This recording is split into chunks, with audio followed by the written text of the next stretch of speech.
Testing, is this thing on? Okay, there we go.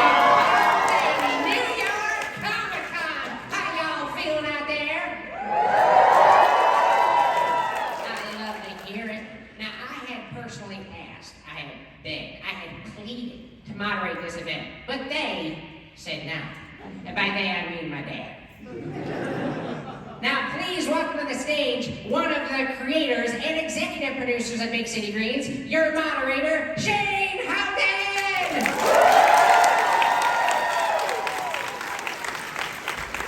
Hello, everyone. Oh my gosh, this is so exciting. That clip you just saw was from Disney Branded Television's upcoming new nutty series, KIF, which is premiering next year, I believe, so keep an eye out for that. But hey, welcome everyone to the Big City Greens panel at New York Comic Con. We are so excited to be here. We have got a super fun conversation for you guys today featuring the entire cast of Big City Greens. And we are going to be sharing some sneak peeks. We've got some Q&As. There's going to be a fun script read thing. You'll see, it's coming up. But first, let's get the cast out here. I would like to welcome to the stage, let's see, let me check my notes. This is the other creator of Big City Greens, executive producer, my brother, and the voice of Cricket Green, Chris Houghton. As well as we have got the voice of Tilly Green, Maria Harrington. The voice of Grandma Alice, Artemis Pagani. The voice of Bill Green, Bob Jules. And the voice of Roy Remington, Zeno Robinson.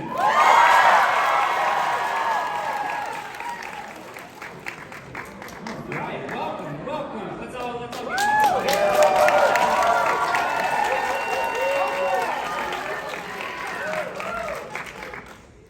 Oh, this is fantastic.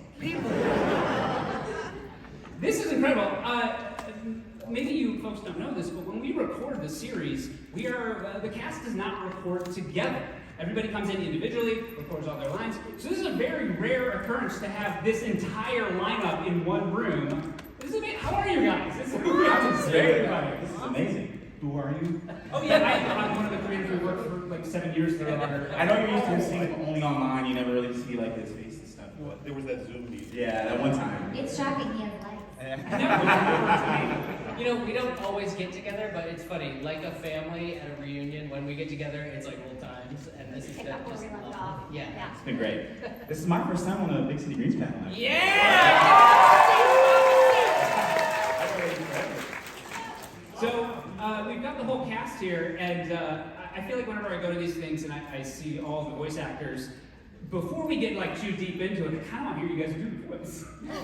Can we just hear a little taste of, obviously, like your normal voice is not exactly the same. Chris, could you give a little cricket, or maybe you can start with Chris. You're right.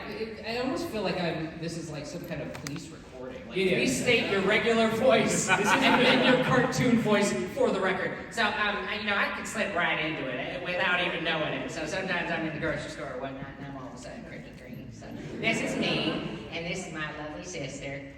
This is my regular voice. Oh, sorry, it's Mary. I'm Maria Harrington, and this is Tilly Green. It's really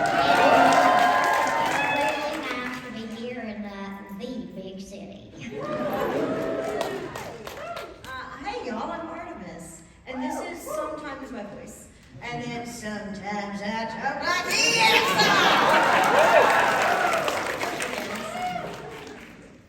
And I'm Bob Jules, and this is one of my many voices. But then Bill Green just slips right in there, and I gotta tell Cricket to stop it! This is Zeno Robinson. This is what my regular voice sounds like. And my real voice is right here. Hi guys! It's nice that you play Zeno so well. Like, Yeah, it's like a cover. It's really a cover just Yeah. to hide my real voice, which is Remy's voice.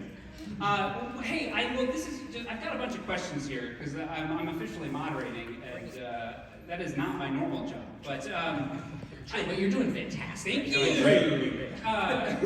So recording Big City Greens, I'm just curious, what is it like being in that booth, and did you have anything that stands out? What's it feel like to be a different person when you go in there and you put on this other character? Question to anybody. But please don't all jump in at once. Bob hands up then. It's one of the greatest things in the world. This is not a job. I would pay them to have me just come in and do Don't it. tell them. Did we get that? I said I would. I'm not gonna. I like being paid for this job. It's the greatest thing in the world, getting to put the mantle of something else on, every day.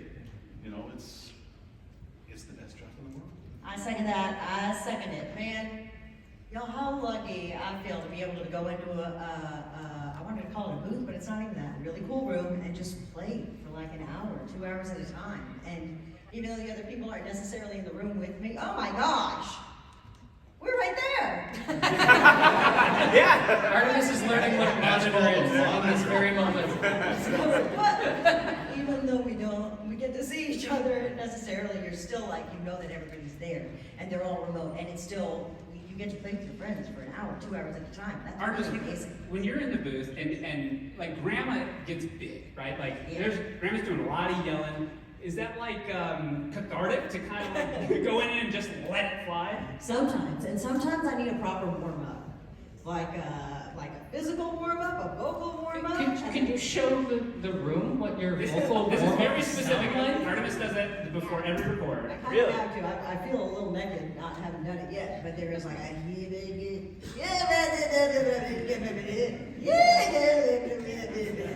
and then I'm ready to play. And yes. That's awesome. Thank you very much. It's like there's like always like a tick that gets you kind of into the character. Yeah. I think that everybody kind of has like a little thing that they do. Like, oh, and there they are. That's how I just immediately jump in. Yeah, I sing as Cricket on my drive to the record. That's my warm-up. Yeah, whatever's on.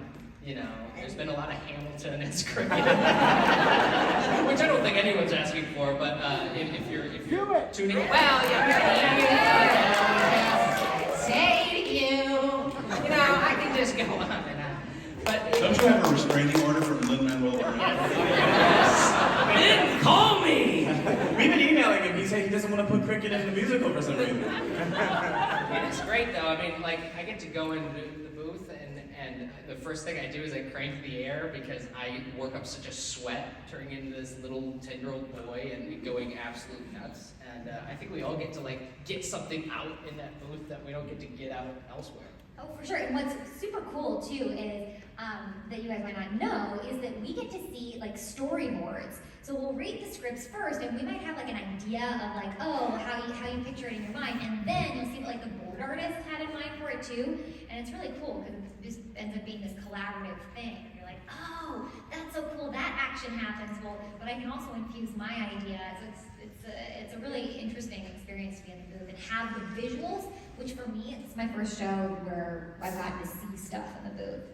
And the actors riffing off of the storyboards, that happens in reverse as well. Once the storyboard artists and writers hear the performance of the actors, they start writing to what you all are doing, and it's such a cool collaborative cycle.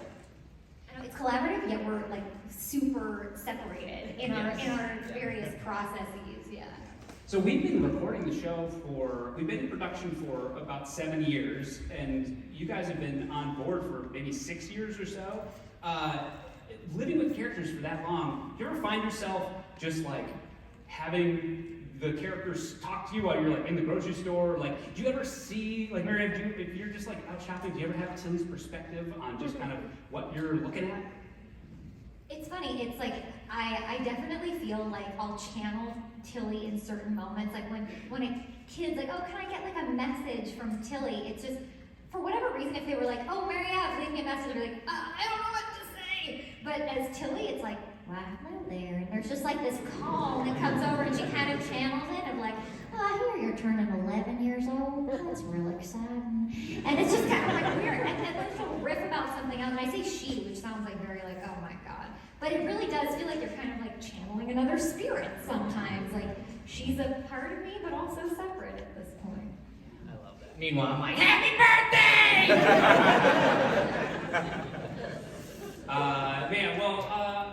Zeno, I wanted to ask you a question. Yeah. So you wrote on Twitter Sorry. You had this thing where you said that Remy saved your life. Yes, I stand by that. I would love to hear the story behind that. And is Remy your personal Vasquez? In a way. 2016 was a bad year for everybody, correct? Was it a bad year for everybody? It was a bad year for me. And I was like working a job I hated, and I was in not the best place. I had gotten this callback for this character in this cartoon show, and I've got several of those previous to this, so I was like, oh, whatever, they're just, pulling my leg, and then and then I got another one, and eventually it was like, there was like 3 or 4 callbacks later, I was like, just give me the job or not, like, I can handle another disappointment, it's okay. But I don't know if I could at that time. And so I think about when I first started working on the show, and actually the most vivid memory for me was getting invited to see the finished pass of the first episode when we all went to Disney, and I was in the back. I don't think any of you saw it, but I got very emotional because I remembered like a year ago or a year from that point, I didn't want to be here. Right, I didn't want to be here, and then just a year later, my life had completely changed. And not only was because of Remy, I got to quit that job that I hated, and I was a little more stable at home, and I was doing what I loved, and it made it feel like everything that I had went through before was worth it. And it also just kind of became the pillar of it gets better for me. If you just stick around, you know what I mean? In a year,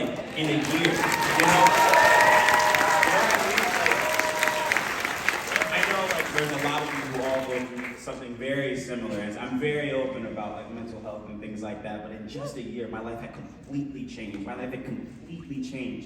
And I just remember being there and watching the episode for the first time and hearing Remy speak and be like, that's me, and wow, and that's what I mean when I say he saved my life, because he absolutely 100% did. I would not be who I am today if I had not got this role. So. Wow.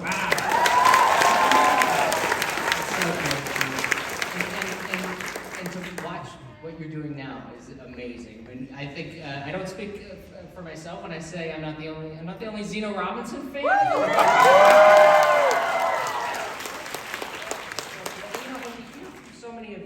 About how much this show means to you and how much we often get the show is described as comfy, and what's funny is I think we all feel that too. We all get that out of the show, and that's just so amazing, Zeno. I'm so glad you're here. Thank you. I am too. I'm very blessed. Yeah, God put clearly everything in my path for this reason. I'm trying to keep it together. Words can't describe how blessed I feel being on the show, and continuing to be on it is just even a greater blessing. Yeah, I'm eternally thankful, honestly. Truly. Wow. Hey, that's amazing to know. Well, you're doing an incredible job. We love working with you. Thank you. I feel like I maybe have structured my questions. I'm like, I don't know how we're going to follow that. Who would win? Which one of your characters would win in a fight? Right. Who does the best chicken noise? Well, Chris, actually, I want to hear one for you real quick. When we started the show, you had auditioned to be Cricket and beat everybody out, and you just brought this very specific energy to Cricket. And part of it is Cricket's based on you as a kid. Yeah. But up until that point, I know this because of your brother, but you had very little acting experience. Yeah. You were in some high school plays, you were a couple of my short films, yeah. And then we launched right into the TV show. What was that like, just all of a sudden going from a little bit of acting experience to being the lead of a TV series? Terrifying. But exhilarating. I mean, oh my gosh. It was a dream come true. But I don't know. I mean, I consider myself an artist first. And as an artist, we're like secret actors, right? We're acting through our drawings and through filmmaking and storytelling. And so to finally really have to step up and be an actor and try to be on the same level as these folks was really intimidating, but really exciting. Like you said, we went through the auditioning process mainly because I wasn't sure. I wasn't sure if I should be cricket. But at the end of it, I realized, okay, yeah, this feels right, and I got to step up. But it's funny, I always say, like, if you watch season 1, you're watching me learn how to be a voice actor. And I look back at that, I'm like, oh, okay, interesting choices, interesting choices. But it's really cool. It's taught me that, all of us start somewhere, and all of our skills are undeveloped until we spend a lot of time developing that skill. And so yeah, I am just so happy and lucky to be the voice of cricket, and I hope you all enjoy it. I can't imagine anyone else. Bob, I got a question for you. So when you came into audition 6.5 years ago or whatever, you just hit us with such like fatherly energy. You were so warm and inviting, and we were just two young kids, and you came in and you were very professional, but just so warm and welcoming. And I always wondered, like, when you came in, were you like in that Bill Green character? Where do you get that warmth from? Have you played a character like that in the past, or was there somebody in your life who you're kind of pulling from? Where does Bill Green come from for you? Mainly Bill comes from monsters and horror films that I've watched over the years. No, both of my grandfathers, really. I lost my father at the age of 5, and I'm the oldest of 3 boys. And they stepped in and became the father figures that I look to for guidance. And I reflect on that. And I think that's where my warmth and inner strength of Bill comes from. Grandpas are good for that. I feel like we have such an affinity for our grandparents, and especially Grandma Alice is based on our actual Grandma Alice. And we've taken a lot of our grandparents. Our other grandma's name is Dolores, and that's Grandma's first or middle name. Yeah, middle name. So I definitely get that. Well, speaking of grandmas, Yes. Artemis, your grandma voice is so funny, and you just immediately, Chris and I were like, "Yep, that's grandma." When you audition, where does that voice come from? Is that a voice you've been doing like around the house? Is like a funny thing, or did you prepare it specifically for the Big City Greens audition? It's not. I hadn't necessarily done it. It wasn't necessarily something that I'd been workshopping before I got that audition. But once I got the audition, it was like, oh, here's this ornery old country woman. And I was like, oh my God, that's what I am. I can do that. And it was just so easy. And I do have, I've always had a little bit of an older voice. And then I have a lot of like strong Southern women in my life, the ones that say the word live like that. And so it all just came together. It was so easy with the words to just like spit out a little bit of venom and some love. And luckily I have women like that in my life. So I'm sorry, I really need to know, does your grandma Alice have a sword? She does. She has a metaphorical. Yes. Sword. She did have a cane, and she kind of used it like a sword. We were giggling the other day in an animatic review how funny it is when Grandma says the word house and how you add like 12 syllables. Yeah. House. Natural. It's like house. But not only do you capture like the spitfire side of Grandma, you have such a sweet side.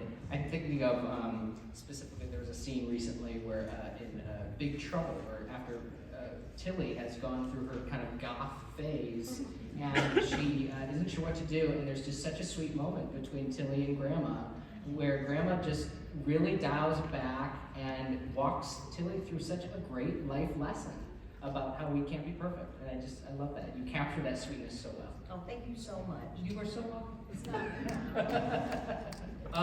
Does anybody have an episode that stands out to you as a favorite?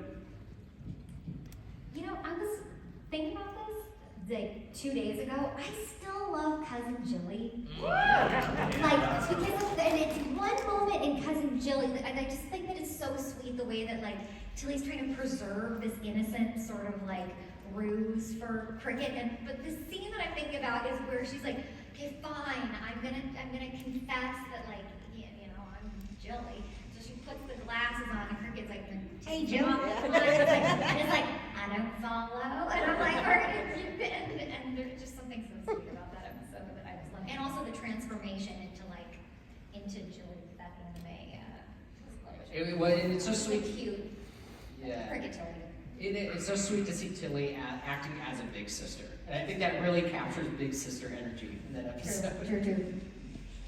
Well, you know what my favorite episode is? What's your Perfect favorite segue. What's your favorite episode? We have a Halloween-inspired, kind of horror movie-inspired episode coming up, premiering on October 28th, just before Halloween. And I love it so much. Basically, what happens is I'm just now realizing I did not explain what the show is, but I think all of you know what Big City Greens is, right? Oh, right. Okay. So in this upcoming season 3 episode, the family has moved from Big City back to the country, but they're missing the big city way of life, and so they order a pizza all the way from Big City, and they're waiting for it to get delivered out. And so you have this very citified pizza delivery girl who has been watching a lot of horror movies, and she is now trying to deliver a pizza. However, the horror movie she just was watching was called the Country Cannibal Catastrophe.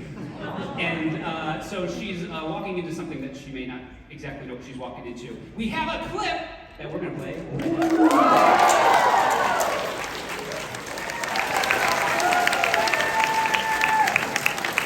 It's pretty spooky. It's the Greens misunderstanding. The Greens are the monsters this time. Well, it is spooky season, and Bob, you can do a pretty spooky voice. Would you just mind reading this for me? My pleasure. Greetings, ghosts and ghouls. We have another spine-tingling clip to show you. Imagine in your mind's eye this horrifying scenario. What if the Greens went on Disney World's Tower of Terror? But make it cute! Roll clip.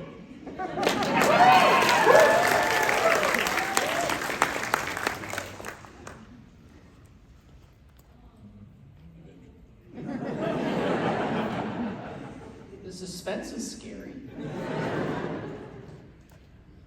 There we go.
Disney TVA multi-platform and shorts department. We love those folks.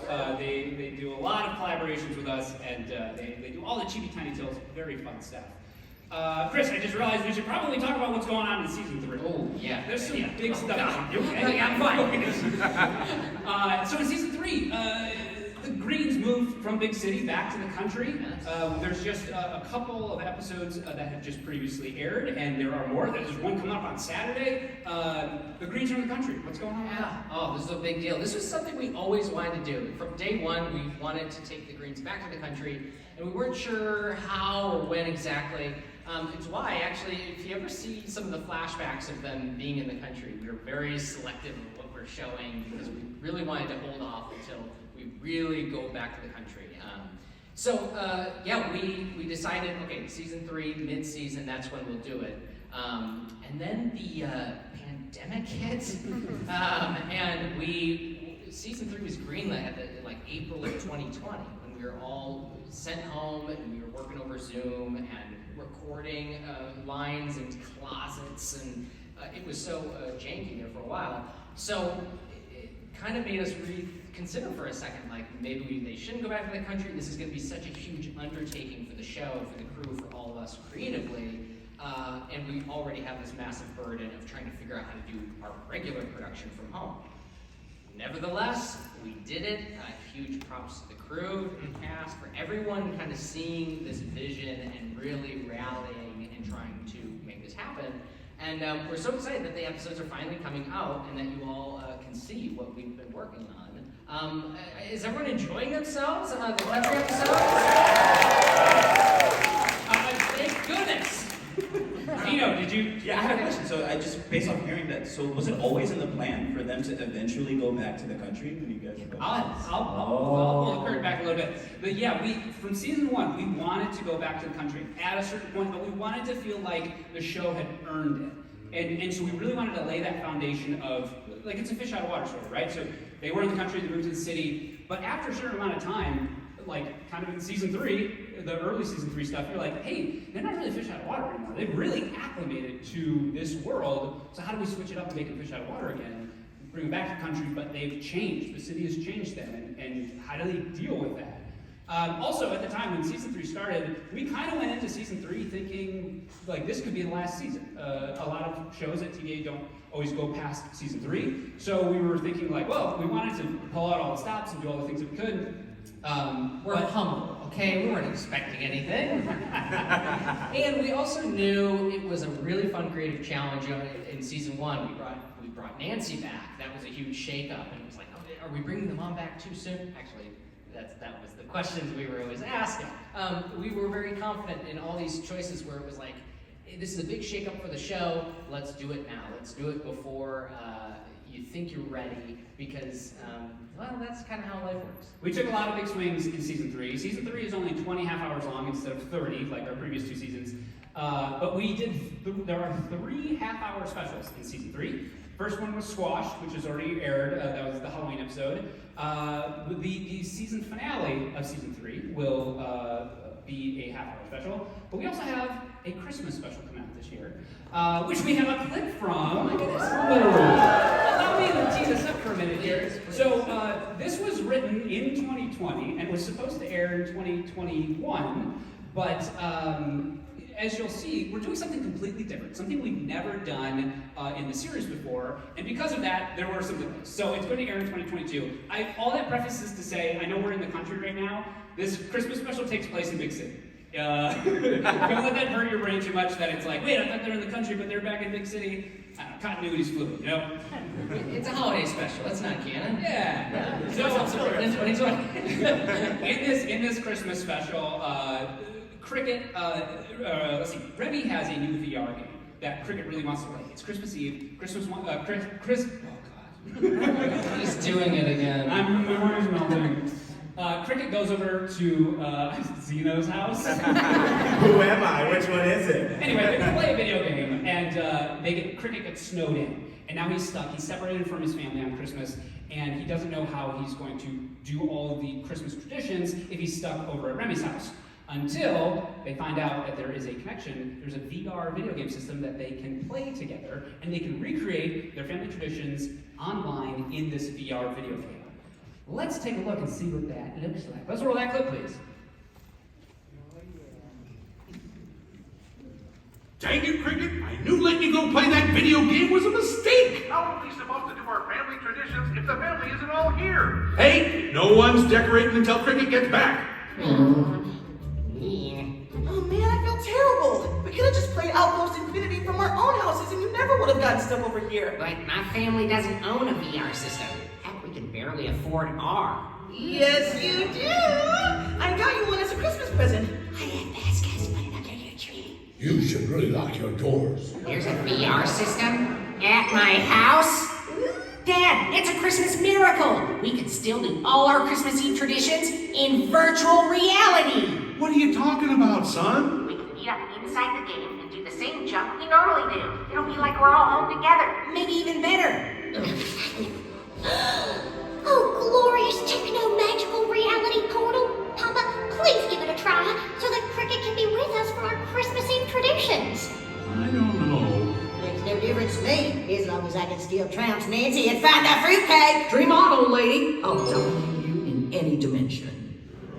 Christmas inside a video game? Well, this just feels like some sort of cheap gimmick. No, it's an expensive gimmick. We can talk about the monthly fee later.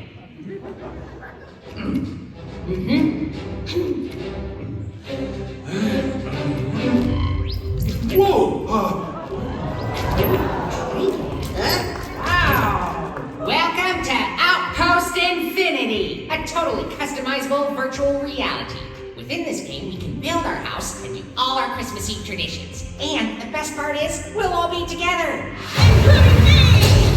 Really? Is that you? Hi, Mr. Green. I've earned tons of XP and have all the upgrades. I play this game a lot.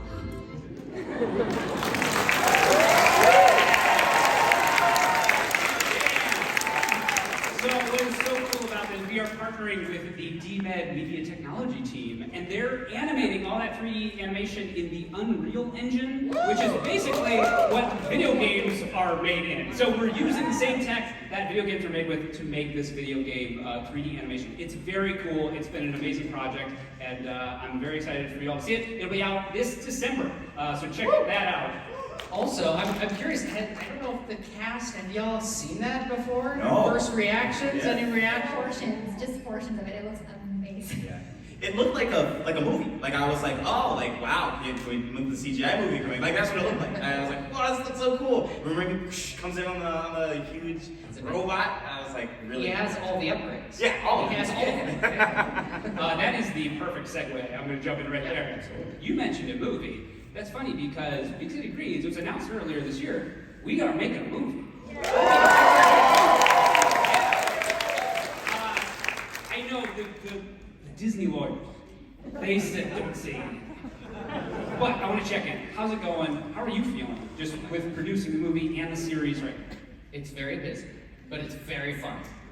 It's been awesome. I think the Big City Greens crew is now like 85 people large. It's massive. We've got a series production. Next door, we've got the movie production. Shane and I are running around, literally show running back and forth.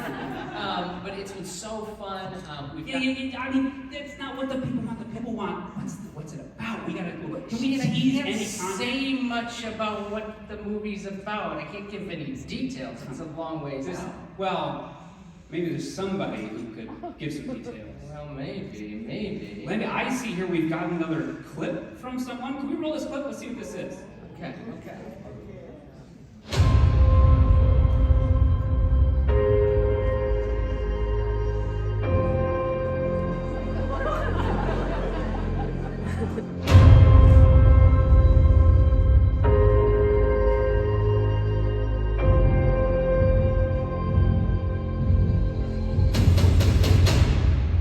Big City Greens is making a movie. A movie?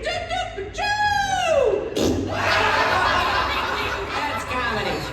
It'll be longer than the regular episodes. Action! Remy! Oh no, Remy, come on, Remy, wait, Remy! Watching, you might want to snack on some popcorn. I've never seen such a perfect yield. What are you waiting for? Try some. And I might even say, bingo, bango, bingo, bango, bingo, bango.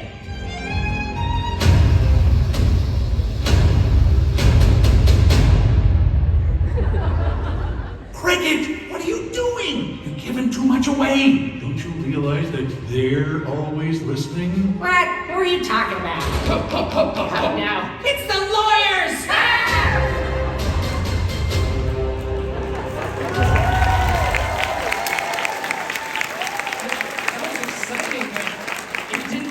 Anything. I feel like I got everything I needed to know about the movie from that trailer. That's great. I think, are you all satisfied? You don't even need to say it now. Everything? Okay, good.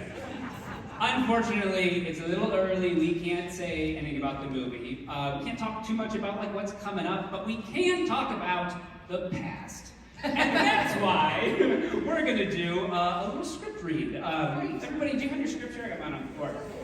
Chris and I dug out some of the old versions of the pilots. So back in like 2015 or so, we were developing the show, and pilots go through a lot of different iterations. And we went through a lot of different iterations. And it changed a lot before it became the basic greens that we all know and love. Yeah, you know, we took some, we were trying some stuff. Took some big swings. I guess you could say we were feeling the pressure of what the people wanted.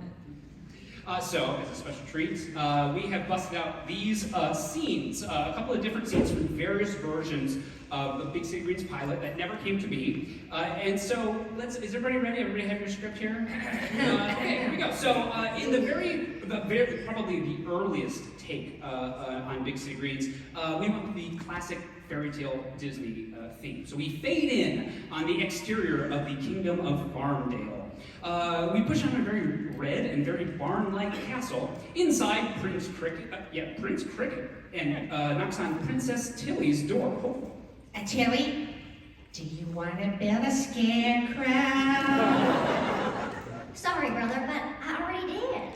So I don't have to be all alone in my room. Hi, my name is Charlotte, and I like birds with scary dead eyes.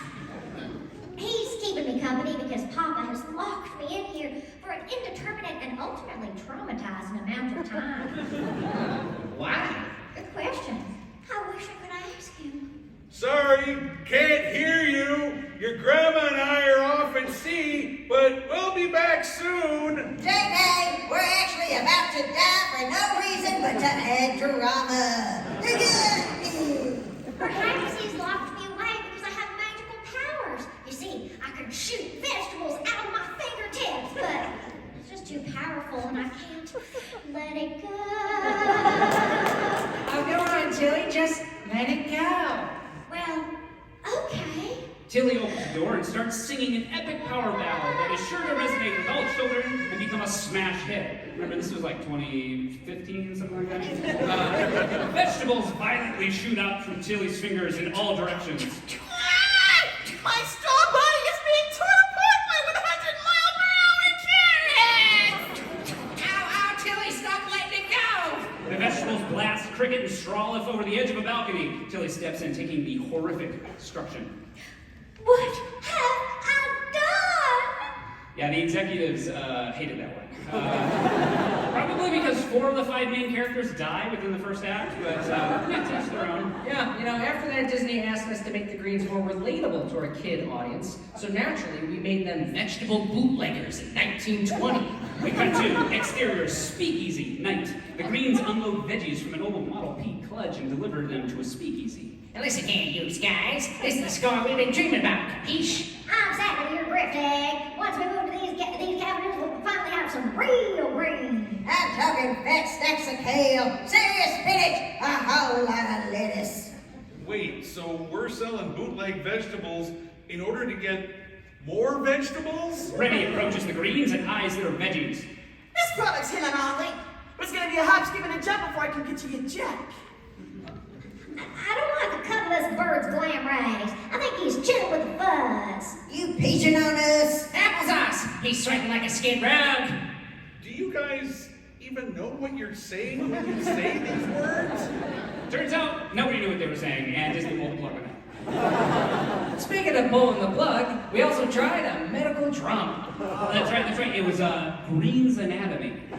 We cut to the interior operating room. The air is thick with tension as Dr. Cricket performs surgery. Nurses Bill and Tilly assist with the procedure. Scalpel. Tilly hands him a scalpel. Another scalpel. Bill hands him a scalpel. One more scalpel. We're out of scalpels. Dr. Cricket threatens Bill with his 3 scalpels. This man's life is in danger. I'll tell you when we're out of scalpels. Suddenly, beep, beep, beep. We're losing him, Doctor. Not on my watch, we ain't. Cricket does cool surgery stuff. Please note we are waiting on a consultant to add accurate medical terminology. I did all we could, but it wasn't enough. Reveal the patient is Remy, happy as ever. Don't sweat it, pal. It's not like my blood is on your hands. Oh, wait, it is. Oh, look at that pretty white light. Look up, Grandpa. I really like that one. Well, the focus groups did not. But you know what is a crowd pleaser? Superheroes. Oh, that is true. That's why we tried to collaborate with Marvel on this next version of the pilot. We cut to exterior city street. Remy, cloaked in a hoodie, walks down a crime-ridden big city street. This city's a wasteland. needs a hero. Remy approaches a mugger. Halt, villain! You can't stop me, little guy. Maybe not, but I can hire someone who can! Remy pulls out a wallet and makes it rain dollar bills. Hired mercenaries literally fall out of the sky to collect the cash and do Remy's bidding. Saving Big City won't be easy. The supervillains that plague these streets are beyond dastardly. Cut to a shot of Grandma. Her villain name, the Wrinkler.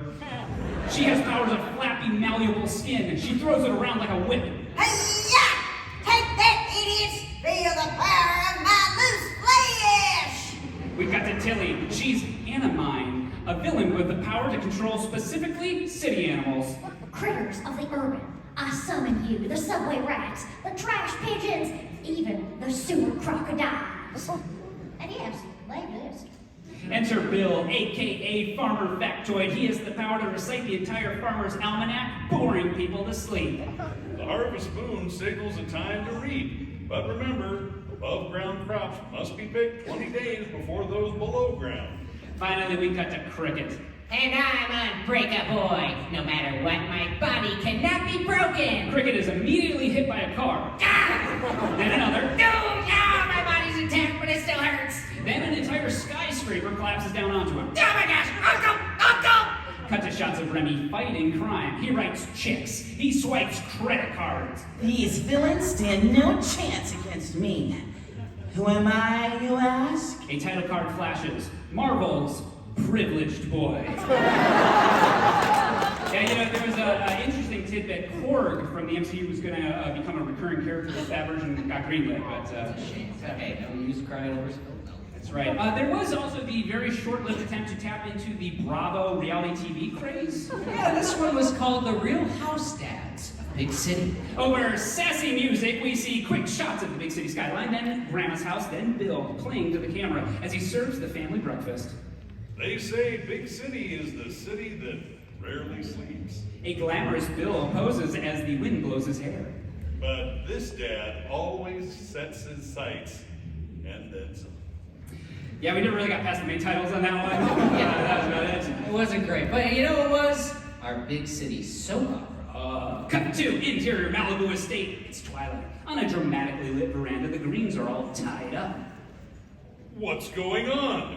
Who's behind this? Out of the shadows, dramatically enters Remy wearing an eye patch. It is I, Remy Rapscallion Remington. Now, I can finally take over Green Estates. You're making a big mistake, Remy, because I'm not actually Bill Green. I'm his evil doppelganger, Gil Bean. Dun dun dun! Not so fast, because I'm the real Big Green. I had a face transplant to look like my own son because I wanted to relive my youth. Dun dun dun! Family, I've also got a confession to make. I'm actually an international spy who's been in hiding for 60 years. I've been playing the long game. Dun dun dun! And I'm Tilly! Dun dun dun! Yeah, that one was tricky because the series ran on a plot twist within the first minute. Yeah, so we decided to do a musical instead. We smash cut to a big city alley. Jazzy music starts to play as Bill, Grandma, Cricket, and Tilly emerge from an alleyway, snapping in unison. Oh, when you're a green all the way.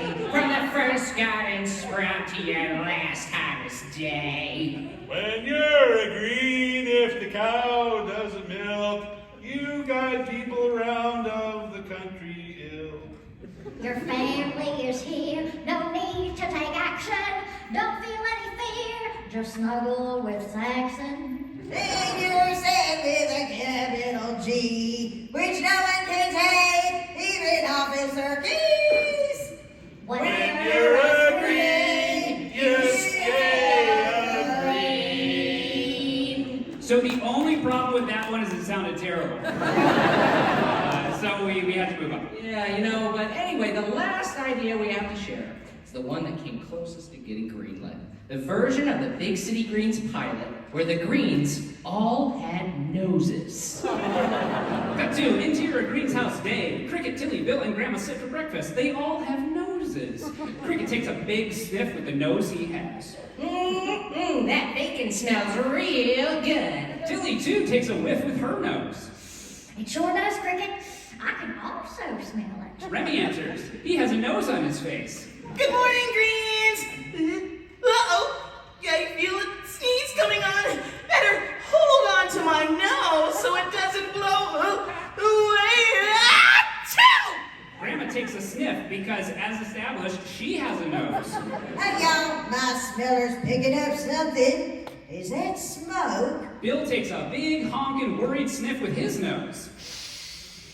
Yep, that's a fire. The stove is on fire. The family runs out of the house as Cricket yells, We can smell! yeah, the network thought that version of the pilot was a little too on the nose. Hey, all the Big City Green pilots they never were.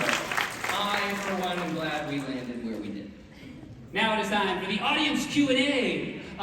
If you have a question, please line up at a microphone somewhere around here. And please, if you would, no questions about the movie. We are sworn to secrecy on that. Sure. Sorry. Please I'll don't talk to you later. Yeah, find Bob later. Any questions? Let's say over here. Yes, I'm a huge fan of Disney Universe, and I won't spoil it to the movies or anything. And second of all, what's gonna happen to the Greens now that they're in the country house? And does Alice visit them while he's with Gloria? Yeah, so Grandma Alice stayed back in Big City and is living with Gloria in her house in the city. And we have an episode coming up this Saturday that you might be interested in, where we get to answer that. We have a very fun episode called Homeward Hound, where Jamila Jamil returns as Phoenix, and Alfred Molina returns as Cockburn the Rooster. It is a very fun episode. And Mary Ellen and Artemis reprise their roles as Melissa the Goat and Brenda the Cow. It's true! Yeah. Do double duty. Green family members and Green family farm animals. Yeah. Oh, and I got one more. So Big City Green is the amazing show, and once the show's ended in the future, I won't spoil it to any of you. And second, will they have a spin-off once the show is ended, or we'll find out in the possible future? Yeah, well, I think we'll have to wait and see on what kind of comes up. We've got season 4 coming up, so we'll be busy for a while with some Big City Green stuff. But I don't think a spin-off is out of the question. Oh, actually, and what did you just get? Can you show that? We got some Cricket and Tilly plushies. Thank you so much. Those are for all the folks asking questions. However, for those of you who don't get to ask questions, we have swag for you at the end of this panel. Everybody gets to ask a question now. Buzz, we'll get to that later. Let's get through. You have a question? So now that Cricket's in the country, how is that going to work with Gabriella? Oh, that's a good question. Yes, his girlfriend back in Big City.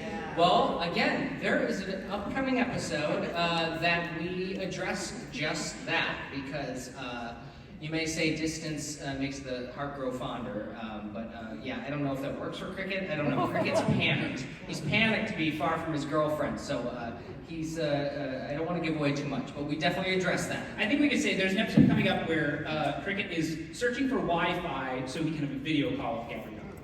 So we do touch up base on that, and that should be coming up shortly. Yeah, thank you. Woo! All right, who we got in here? Great. Yeah. Hello. Hello, my name is. Oh, I see we got 2 over here. Hey. Hi, my name is Manny. Chris and Shane, I actually met you guys when you guys were here at your last New York Comic Con. That's right. Yeah, Good to see you again. Yeah, with Amphibia and Now House. Yes. My question is, you guys mentioned earlier in the panel that since season 1, you guys wanted to do storylines with them being back in the country. And one of the things I love about the show is that when they adjusted to their new life to the city, it was kind of like, I want to say like they were, fish out of water, and they were trying to adjust it and stuff. And so when they're coming back to the farmland, Sorry, I'm a little nervous. That's okay, you're doing great. Me too. When they come back to the country, that's what I wanted to say. Are they going to feel like, uncomfortable being back in the country, like it's not going to be like as it was at the say, like maybe it's like let's say hypothetically like Phyllis and like, oh, this isn't like quite like I remembered it, or like are they going to be like missing like the old big city? Yeah, absolutely. Yeah, that we definitely touch on that aspect of change and growth throughout a lot of these country episodes because as you all may be aware, when you leave home and return, it doesn't quite feel the same. And so that is definitely a theme we're playing with. Yeah, change is a big part of the theme of the series, and we're really just honing in on it on season 3. But in every episode, there's a little bit of change or growth that every character goes through, and bringing them back to the country, we really get to highlight. It feels like it should be a return, right? They should be going back and everything should be the same, but like, as we saw on the move, Tilly really clues in on like, the place is the same, the house is the same, but something feels off, something feels different. And by the end of it, Remy has that great speech where he talks about like, well, maybe you've changed, and that's not a bad thing. Everything is changing, life is changed, and even though that episode kind of ends with that, we still continue to explore how the Greens are changing, how their relationships with other characters are changing, with Grandma, with Gabriella. We touch on all those in upcoming episodes because it just opened a lot of doors to kind of tell new stories and have all these new opportunities to kind of figure out what happens when you turn a show kind of on its head and you turn everything around. So, yeah, thank you. Yeah, thanks so much. I love the show. I love all you guys, and I can't wait for the more big city stuff in the future. Okay, thank you. Let's do another one. Your plushies. Don't forget your plushies. Get your plushies. I love the show. Okay, well, and then we'll back. Yeah, to even it out. Perfect. Hello. Hi. All right, let's get this thing over with. Hi. My name is Matthew. Hi, Matthew. Hi. Are you Matthew from Twitter? Yes. Yeah. Matthew T. Matthew T? Yeah. Matthew T. Great. Oh my God. What is this Twitter you speak of? Matthew T is a mega fan. We'll get you on there. Yeah, he gets to be very uneducated on that kind of stuff. It's very surreal to be talking to you all in person. Real quick, I just want to say, Zeno. Zeno, that's how you. Yeah, Zeno. You're the one. It's so sick that you get to play two distinctly different Disney characters with Remy and Hunter from the Owl House. You seriously do. It's a technical job. Thank you so much. It's so seriously talking. Okay. This question, I'm going to direct it towards Chris and Marie. Okay. This question comes from a good friend of mine from my school, New Road, Taylor, her name is. She wants to know, what is Tilly's favorite stories to read with Cricket? Oh, that's a great. Okay. My gut tells me. I love to look through photo albums, family photo albums, where I actually don't know what the story was and make it up as to what happened. And it's like, oh my gosh, this was when an evil queen came, and it's like, Tilly, that just looks like mom. No, it was an evil queen. And just riff off of family photos to invent my own story. Oh, and it's just gripping. It's gripping. She has a way with words. She has a way with stories. I am in. It doesn't put me to sleep. It does the opposite. Well, I also like to bring in some of my animals for additional sound effects and drama. It's like a full radio play. It's amazing. Exactly. Why not put on a show? My favorite podcast. Yeah, right here. Cody, like and subscribe. Forget to like and subscribe.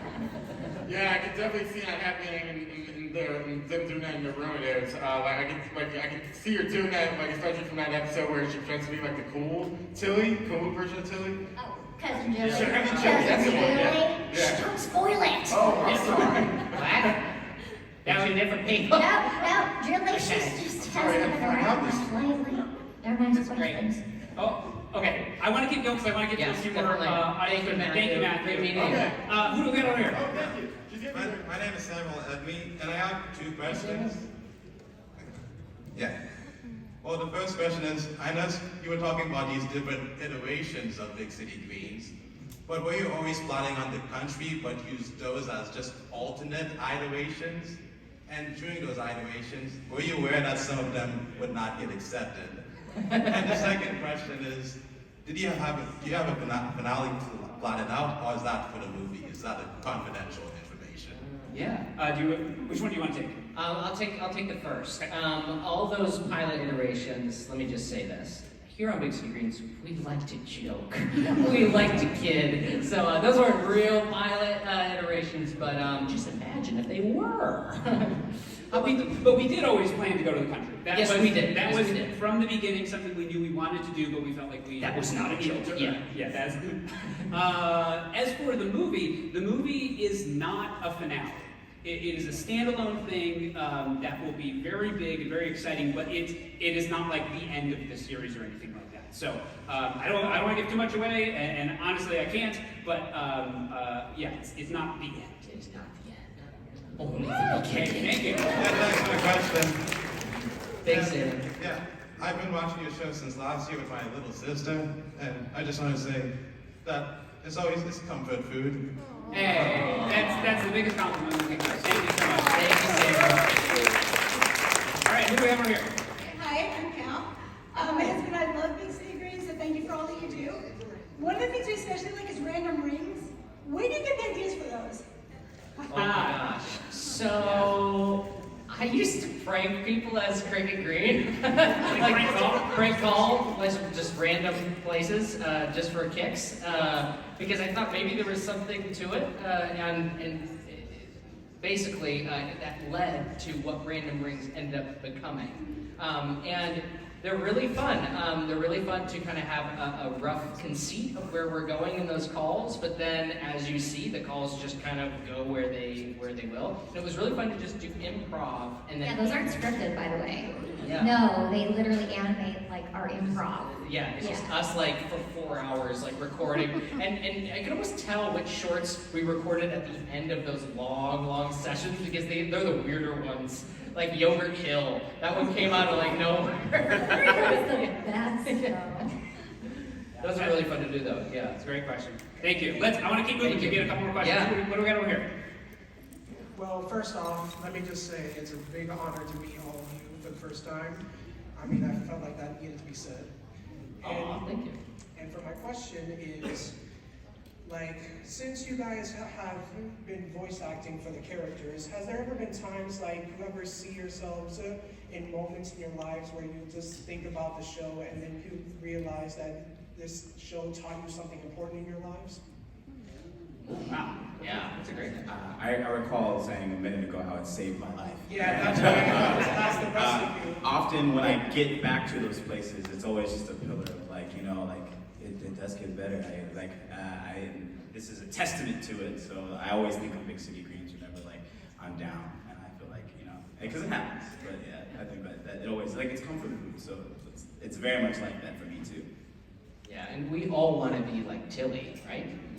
I mean, that's what I always think about. There's so many lessons to kind of be pulled from the show and pulled from all y'all's performances. And yeah, I mean, that's what I always think about. I think it's so fun to be Cricket and let that out. But really, don't we all want to be more like Tilly? I know, Tilly like should have like a side business as like a life coach where it's like, what should I do, Tilly? It's like, what does your soul say? I feel like she's got the second, she's got a career cut out as like a guru. But like a finding your own guru. Yeah. Your version. This is definitely a very special thing for me. Like, this is something I've done with my brother, I've created with my brother. It has gotten so much bigger than I ever thought it would. It's based on our lives, it's based on our childhood. Our friends, family, and neighbors were all inspiration for this. So, yeah, this has been a huge chapter of my life and will continue to be. So yes, it is a very special thing and it has a very special place in my heart. I think we have time for one more question. Thank you. Thank you. And let's go over here. Yes, questions? Hello. Will you be introducing any new characters? Could you say that again? Will you be introducing any new characters? Yes, we will. Will we be introducing new characters? We will in season 3 and also in season 4. I don't know if I can really allude to much more without giving. How about season 3? Season 3 character.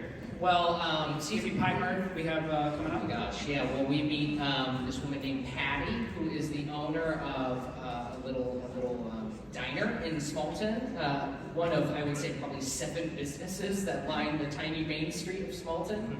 Patty is great, and she has a wonderfully simple employee named Wayne that is just, I think, are going to be big fan favorites. So look out for Patty and Wayne coming up. I auditioned for Wayne.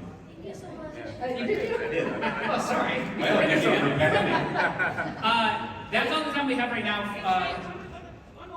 Oh, sorry. Actually, we have one more. Absolutely. Oh, yeah. Here we go. Okay. Yeah. All right. There you go. There we go. I actually have 2 questions. Yeah. They're in 5 parts each. Why is Remy coming there with them to the country? Yeah, that's a great question. So, Remy has lived in the city his entire life, and he's kind of a sheltered kid. He's got bodyguards to protect him everywhere he goes, and he hasn't really had a chance to stretch his wings. And so in the country, Vasquez and his parents are going to stay in the city, and he's going to go as kind of we call it a study abroad program, where it's like where you leave your home and you live somewhere else for a while, and you learn some stuff. And so Remy's going out to the country, and he's going to learn some stuff. Like a vacation. Yeah, like vacation, but mixed with a little bit of school. Zeno, actually, Just vacations. will you tell him about, so we have Farmer Remy coming up. So an episode coming up is called Farmer Remy, and Remy he's in the country. He wants to help out. He wants to do his part and really study and learn how to live like the people that he loves the most in the world. And it's really sweet, and he tries his best to do a lot of farm work that he's never done before. And it culminates with, and I'm not gonna spoil it for you because I want you to watch it. But it culminates with a really, really sweet moment that he has with this animal. I think you'll really like it. Did you have another question? Yes. Let's hear it. Is there gonna be like a season 5 or like a The woman who brought you up to the front of the line, that is a great question to ask her. Ask her with big eyes. Really, really big eyes. That is a great question. Well, I'll say this. Big City Greens has no sign of stopping. So you're...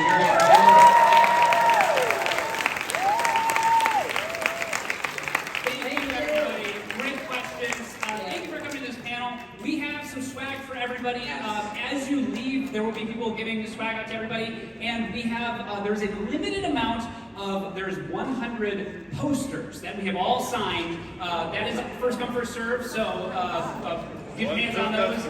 I want to say thank you to the cast for being here.